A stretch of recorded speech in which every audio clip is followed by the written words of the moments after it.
educativo, que con, ¿verdad?, el sistema de vales de pago, los famosos vouchers, pero eso lo podemos hablar en otro momento. Sí me gustaría que nos dijera qué cosas en Suecia, por ejemplo, sí se han logrado hacer, y usted mencionó que para fines de nosotros acá en Occidente, o el Nuevo Mundo, 12 meses de maternidad o paternidad es mucho. Yo creo que es lo correcto. Yo creo que uno debería dedicarle sobre todo mucho tiempo en ese periodo de la natalidad a la crianza, porque obviamente del resto de la vida de un niño depende de ese primer año, así que es una inversión social que debemos hacer. Claro, el problema es que aquí se abusa de los llamados beneficios, pero sí quería preguntarle, Johanna, sobre específicamente qué leyes, por ejemplo, las diferencias de leyes que usted ha notado entre Suecia y el resto del mundo para fines sociales que pudiéramos poner como una expectativa a la que podemos llegar.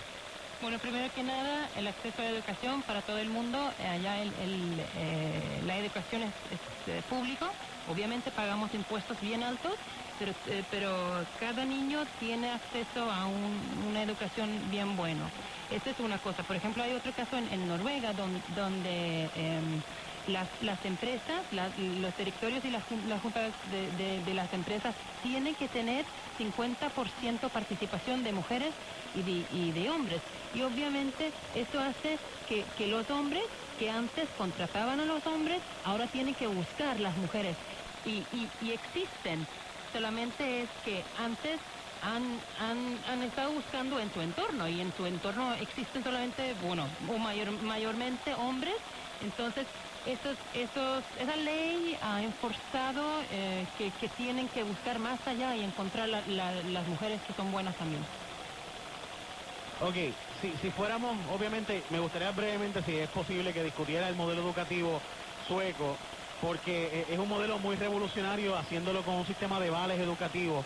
En Puerto Rico trató de implementarse en los 90 un sistema de vales educativos y se declaró inconstitucional porque los maestros y maestras se opusieron, fueron hasta el Tribunal Supremo, y en Puerto Rico finalmente se erradicó el sistema de vales educativos porque la Constitución en Puerto Rico básicamente lo prohíbe, o así por lo menos interpretó el Tribunal Supremo de Puerto Rico. ¿Cómo es el sistema sueco? El sistema sueco es, como mencioné, impuestos bien altos, pero con una escala progresiva, obviamente, así que los que más ganan, más impuestos pagan. Y pagamos mucho, pero de eso y tenemos la parte de gobierno es bastante grande, pero va directamente a la educación y a healthcare. Y obviamente entonces escuelas y educación privadas casi no existe. Y por eso no hay esta diferencia entre en qué colegio estuviste, en qué área vives, porque el nivel de educación es lo mismo entre todas las escuelas, de las escuelas de pueblo, las escuelas de las grandes ciudades. Y con esto, obviamente, llegar a universidad, todo tiene más o menos el mismo nivel. Luego, el gobierno, durante los 4, 5, 6 años de la universidad, te da un loan. Entonces, cada joven puede seguir a la universidad con esa ayuda, con ese préstamo del gobierno, que luego se paga durante 20, 30, hasta 40, 50 años.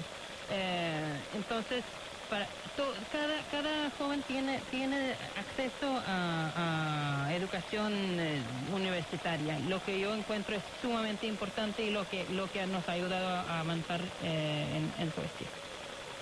Yo quería añadirle, y sé que me salí del tema del asunto de la mujer y los derechos de la mujer, pero me interesa desde la perspectiva de que precisamente tú logras una sociedad más igualitaria, más equitativa, en equidad, valga la redundancia, se logra precisamente comenzando por ese principio, desde el mero nacimiento, donde se ve a papá formando parte de la maternidad, como le llamamos en Occidente, ¿no? Esta maternidad, papá está formando parte de ella y por ley tiene que sacar espacios para participar de ese primer año de crianza, de sustento, de mantenimiento del nacimiento y de la crianza, y posteriormente en la escuela simultáneamente se le está inculcando continuamente ese elemento de equidad e igualdad.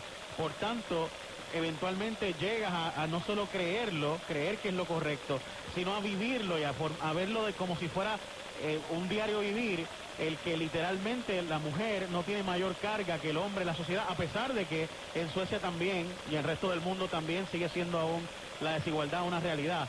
Sin embargo, esa lucha ha ido mejorando en países donde se vive literalmente en el día a día, la gente vive en un sistema de equidad e igualdad. Específicamente pregunté por eso, y otro punto importante, le pregunto, ¿usted cree en el sistema de cuotas que cada vez está siendo más común en el resto del mundo? Y se ha propuesto, incluso Michelle Bachelet propone que como presidenta de la Organización Mundial, debo decir, la División de Asuntos de la Mujer de las Naciones Unidas, lo llamado ONU Mujer, la Organización de Naciones Unidas de la Mujer, ella propone o ha propuesto sistemas de cuotas para el mundo, donde la mujer tenga que, por obligación, el Estado garantizarle espacio para mayor participación a mujeres. ¿Usted cree que eso sería un paso de avanzada o es un paso que no se debe dar porque debe la mujer luchar por alcanzar la posición y no garantizársele la posición? Mira, mi opinión personal es que yo pienso que eso es bueno. Y te cuento por qué. Porque si uno piensa que hay tantas mujeres buenos como hombres, entonces eso quiere decir que ninguna mujer va a estar ahí por ser mujer, solamente por tener la misma educación, la misma preparación y para este puesto, pero eso va a forzar a los hombres a no solamente buscar otros hombres, pero también buscar mujeres. Por si acaso, el sistema de cuotas, para gente que no sepa, estamos hablando de que en el Parlamento, o en el caso de nosotros la legislatura, se les reserven espacios para que pueda ser competitivo entre los partidos, pero que tiene que ubicarse allí a una persona de las clases minoritarias. De hecho, hay países del mundo como Nueva Zelanda que plantean hacerlo al revés, que hay que hacer cuotas para hombres porque mayormente son mujeres las que dirigen el país, pero esos son otros 20 pesos, eso ocurre en muy poquitos lugares en el mundo. ¿Qué cosas, por ejemplo, si usted fuera a hacer algunas recomendaciones, qué recomendaciones usted le haría al gobierno de Puerto Rico en cuanto a legislación en el sentido de lograr equidad en la disparidad de los sexos que tenemos en Puerto Rico?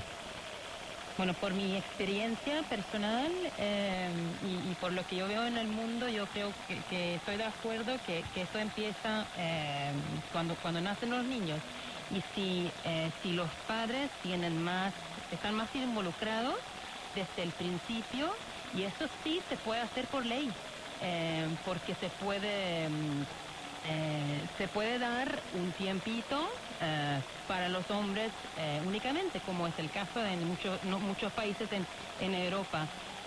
Esto va a crear que el hombre esté más involucrado, pero que también que los niños se identifiquen con no solamente mujeres como ama de casa, tan bueno que puede ser un hombre. En mi caso, yo estuve 4 meses en casa con mi segundo hijo, y mi esposo estuvo 10 meses de maternidad, como lo dicen aquí. Bueno, obviamente sí existe, y quería preguntarle sobre la violencia contra la mujer en Suecia. Existe, ¿no? Ese problema en Suecia, ¿no? No es que no exista. No es que no exista, y existe en todo el mundo. Y obviamente lo que hay que hacer es nunca dejar a dirigir atención a esto. Por eso, por ejemplo, en Metro esta semana tuvimos un artículo sobre este tema, y yo creo que eso es sumamente importante, que a las mujeres que les pasan, que le mostremos que no están solos.